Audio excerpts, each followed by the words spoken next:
Have you ever felt as if you could see things no one else seemed to notice?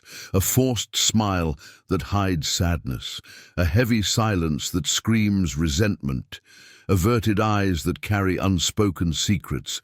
For some, these signals go unnoticed. For others, perhaps for you, they become impossible to ignore.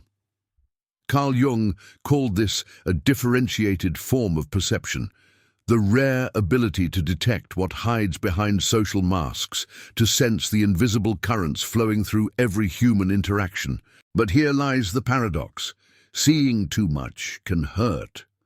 What looks like a gift, the capacity to perceive the truth beneath appearances, can become a kind of inner exile. Jung observed that these individuals were not delusional, nor mentally ill, but were carrying something far more complex, the weight of consciousness that wasn't only their own. Modern science has partially confirmed this intuition. Studies on highly sensitive people show that about 20% of the population has a more reactive nervous system, attuned to micro-expressions, emotional tones, and subtle tensions that escape the ordinary eye. This heightened awareness, though fascinating, can be a burden. It creates anxiety, isolation, and a chronic sense of not belonging. In Stoic philosophy, Marcus Aurelius warned, "If it's not bearable, then nature would not have imposed it upon you." The challenge then is not to stop seeing, but to learn how to bear the weight of vision without being crushed by it. In this video, we will dive into what I call the psychology of inner exile. In the first chapter, we'll explore what it means to live with the pain of perceiving too much. In the second, we'll understand what neuroscience reveals about highly sensitive brains. In the third, we'll examine the loneliness and sense of not belonging that accompany this kind of vision. In the fourth, we'll bring in Stoic teachings on how to face truth without being destroyed by it. And finally, in the conclusion, we'll reflect on how to transform this weight into purpose. Before we continue, I ask you, if this theme resonates with you, like this video, subscribe to the channel, and share in the comments your own experiences of seeing too much. Your voice not only strengthens this community, but also helps others who may be experiencing the same feel less alone. Because, as Jung wrote, what is not brought to consciousness comes to us as fate. Perhaps what you see too much of is exactly what the world most needs to face. Chapter 1. The pain of seeing too much. When the world weighs on the eyes, imagine walking into a room and before anyone says a word, sensing an undercurrent sweeping through the atmosphere. The air feels dense, almost tangible. A laugh rings hollow, and you detect the tension beneath it. Two people exchange fleeting glances, and within seconds you intuit that something unspoken ties them together. For many, this scene would pass unnoticed, but for you, it's impossible to ignore. Carl Jung described this phenomenon in his studies on psychological types and later in his clinical observations. He noticed that some people possess such a refined form of perception that they register the unconscious contents of others, almost as if they were their own. For them, social life is rarely light. It becomes a field of invisible tensions. And here lies the pain. While most move through life sustained by social appearances, those who see too much feel constantly exposed to the emotional subtext. There is no rest. Small interactions, a cold handshake, a hesitant tone of voice, a subtle shift in breathing can trigger inner storms. Neuroscience offers clues to this experience. Research on highly sensitive people shows increased activity in the insula and the amygdala, brain regions tied to empathy and emotional processing. This means that when they witness others' emotions, these brains don't just understand them intellectually, they feel them viscerally. It's as though the boundary between self and other becomes porous, allowing another's pain to enter. But this heightened perception comes with side effects. Anxiety. The body stays in a state of vigilance, constantly scanning the environment for hidden signals. It's adaptive, but costly. Fatigue, insomnia, difficulty relaxing, even physical symptoms like muscle tension and heart palpitations. Jung called this the problem of the superior function. What should be a person's greatest strength paradoxically becomes their deepest source of suffering. Seeing too much, feeling too much, knowing too much, and carrying more than body and mind can hold. The modern world only intensifies this condition. We are surrounded by overstimulation, social media saturated with shallow expressions, workplaces full of silent rivalries, relationships where words rarely reveal the whole truth. For the highly perceptive, every hidden layer becomes visible, and over time, exhausting. So the central question of this chapter emerges: what happens when the gift of perception ceases to be a blessing and becomes a burden? The answer, as we'll see, lies not only in biology and psychology, but in the existential condition of those who carry excessive vision. It's like being condemned to notice every crack in society's masks, while most prefer not to look. Like living in a world of shattered glass where beauty exists, but fragility never stops cutting. Chapter 2. The Sensitive Brain. Why you notice what others overlook. Why do some people see what most never perceive? It isn't magic or mystical talent, but a genuine difference in how the brain and nervous system function. Jung described it as a differentiated form of intuitive perception, but today, neuroscience helps us uncover the mechanisms behind this sensitivity. Research on highly sensitive persons, HSPs, pioneered by psychologist Elaine Aron and supported by neuroscience, reveals that about 20% of the population has a more responsive central nervous system. Brain imaging shows that highly sensitive brains display heightened activity in regions like the insula, which integrates internal and external signals, making us feel in the body what we pick up from the environment. The amygdala, linked to emotional vigilance and the detection of subtle threats. The medial prefrontal cortex, involved in reading others' intentions, empathy, and understanding what is left unsaid. This means that when someone smiles, most people see just a gesture. But the sensitive brain picks up on micro-tension around the eyes, the discord in tone, the incongruence between expression and feeling. It detects invisible cues, like an emotional radar. The problem is that this radar never turns off. It's like having a satellite dish tuned to hundreds of channels at once, most of them broadcasting unresolved dramas, tensions, and pain. The result? Constant emotional overload. Jung referred to this as participation mystique, a term borrowed from anthropology, describing a state where individuals absorb the unconscious contents of the collective without filtering. For the ego, it feels like losing the boundaries of self. What belongs to me and what comes from them blends, creating confusion and suffering. Practically, it may look like this. You feel anxious for no apparent reason, when in truth, you're picking up someone else's tension. You leave meetings or gatherings drained, not from talking too much, but from absorbing the group's unspoken conflicts. You sense when someone isn't okay, even before they admit it. Analytical psychology and neuroscience describe it differently, but converge on the same point. Differentiated perception is not delusion. It's an expanded form of consciousness. Yet expansion carries risks. Without discernment, the person drowns in stimuli. It's like having X-ray vision without an off switch. Sooner or later, the excess transparency blinds. This touches the heart of Jung's dilemma. When consciousness expands faster than the psyche can integrate, it stops being resource and turns into threat. Jung knew this firsthand during his famous confrontation with the unconscious. He understood that extreme sensitivity could illuminate or unravel the mind.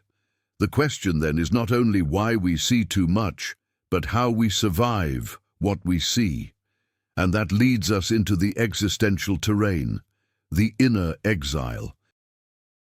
Chapter 3. Inner Exile. Loneliness and the sense of not belonging. Those who see too much don't just perceive more, they bear the weight of not being understood. This is perhaps the most painful aspect of differentiated perception, the feeling of living in a world that cannot keep pace with your vision. Jung observed this in many patients, individuals who clearly saw the contradictions, masks, and hidden conflicts around them, yet were isolated because others could not bear the reflection. He wrote, "Everything that irritates us about others can lead us to an understanding of ourselves, but generally we attack the mirror rather than accept the image it reflects." In other words, when a highly perceptive person reveals, even subtly, a truth someone else isn't ready to face, resistance, rejection, or even hostility follow. The seer becomes the scapegoat. This dynamic creates what we can call an inner exile. Not merely physical isolation, but psychological. It is feeling alone, even in a crowd. It is laughing with friends, while sensing the tension hidden between the lines, leaving with a heaviness no one else carries. Neuroscience confirms this social cost of sensitivity. Studies on HSPs show heightened activation in empathy-related brain regions, but also greater vulnerability to social rejection. For the sensitive brain, criticism isn't a passing sting. It can feel like a deep wound. Existentially, this creates a marginal identity. You don't feel sick, yet you don't feel normal either. You live between worlds, perceiving layers of reality most choose to ignore. This archetypal position appears in myths. Think of the Oracle of Delphi in ancient Greece, revered for seeing the unseen, yet isolated in the temple, unable to live a common life. Or the biblical prophet, who speaks truth to the people but is often rejected, stoned, or exiled. These archetypes reveal something profound. The gift of vision almost always carries the mark of solitude. Jung called it the curse of expanded consciousness. To see what others cannot often means not being able to fully share it with anyone, and in that silence grows a corrosive doubt. Is something wrong with me? Am I just imagining what I perceive? This constant questioning can lead to self-erasure. Many suppress their perceptions, trying to conform to the collective's norm. But in doing so, they fall ill. When the soul is denied expression, it revolts through symptoms: depression, anxiety, existential crisis. Here, Stoicism offers an important counterpoint. Epictetus taught, "What troubles men is not things themselves, but their judgments about things." Inner exile becomes devastating when difference is interpreted as defect. But what if difference is precisely the task life entrusted to you? In this light, solitude can be redefined, not as proof of inadequacy, but as the price of rare vision. It is not easy to bear, but perhaps within that weight lies the seed of a greater purpose. Chapter 4. Stoic Courage, Bearing Truth Without Being Destroyed by It. Seeing too much is a burden, but it need not be a sentence. Stoic philosophy offers a key: learning to endure reality as it is, without being crushed by it. Marcus Aurelius, in his Meditations, wrote, "If it's not bearable, then nature would not have imposed it on you." For the Stoics, pain is not in the facts, but in how we relate to them. What destroys us is not truth itself, but our inability to meet it in a healthy way. Jung said something similar. When consciousness expands too quickly, it can cause psychic collapse. But if we learn to integrate gradually what we perceive, instead of fighting or denying it, that excess transforms into wisdom. The key lies in containment, not repression. Stoicism teaches 3 core practices that help those who suffer from seeing too much. Distinguish what depends on us and what does not. Epictetus reminds us that we cannot control others' reactions or their shadows, but we can control our own responses. This clarity is liberating. It is not your job to fix the world, only to choose how you meet what you perceive. Practice detachment from appearances. The sensitive brain spots fissures, contradictions, hidden tensions. But not everything you notice must be confronted. The wise know when to speak and when to simply observe without being dragged in. This is the art of inner silence. Transform vision into service, not prison. Seneca wrote that no one lives for themselves alone. If your sight penetrates where others cannot, it can become a source of compassion rather than isolation. The task is not to carry the weight alone, but to offer perception constructively without judgment. In analytical psychology, this parallels individuation, recognizing your uniqueness, integrating the shadow, and transforming difference into contribution. It is not about denying perception, but learning to carry it with courage and humility. And here lies the paradox. The less we defend against truth, the stronger we become. The Stoic does not flee what is, and the Jungian does not deny the shadow. Both learn to face it directly, without illusion.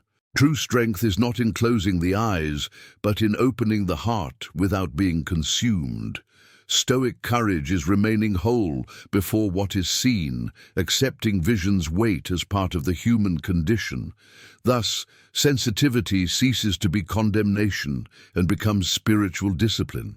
What was once wound becomes portal. Conclusion.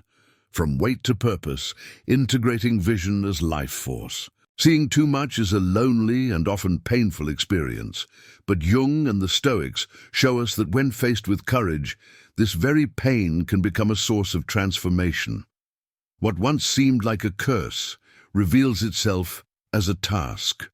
What once felt like exile becomes calling. What once was only weight transforms into purpose. Jung wrote, "The privilege of a lifetime is to become who you truly are." For the highly perceptive, this privilege comes through discerning what is truly yours and what belongs to others. That discernment is the first step in ensuring vision doesn't destroy, but strengthens. From the Stoic side, Marcus Aurelius reminds us, you have power over your mind and not outside events. Realize this and you will find strength. In other words, it is not your role to erase all the pain you perceive, but to transform your sensitivity into lucid presence, into service without sacrifice. In practice, this means cultivating habits of protection and integration, moments of solitude to hear your own voice among the many you absorb. Reflective writing, to separate what is yours from what belongs to the environment. Breathing or meditation practices, to restore the body after intense encounters. Conscious relationships with the few who can receive your vision without feeling threatened. Remember, the danger is not in seeing too much. The danger is not knowing what to do with what you see. Without integration, sensitivity becomes wound. With integration, it becomes wisdom. You are not broken. You are not too much or difficult. You carry a vision most cannot handle, but that the world deeply needs. The task is to transform that vision into strength, healing, and contribution. So I invite you, share in the comments if you recognize yourself in this inner exile, and what practices have helped you sustain your sensitivity. Your voice may be the thread of connection someone else needs to feel less alone. And if this video spoke to you, like, subscribe, and share. Here, we are building a community of people who not only see beyond, but who are learning to turn the pain of vision into a path of individuation and service. Because, as Jung reminded us, what is not made conscious returns as fate, and perhaps your sensitivity is exactly the key that can illuminate destinies, beginning with your own.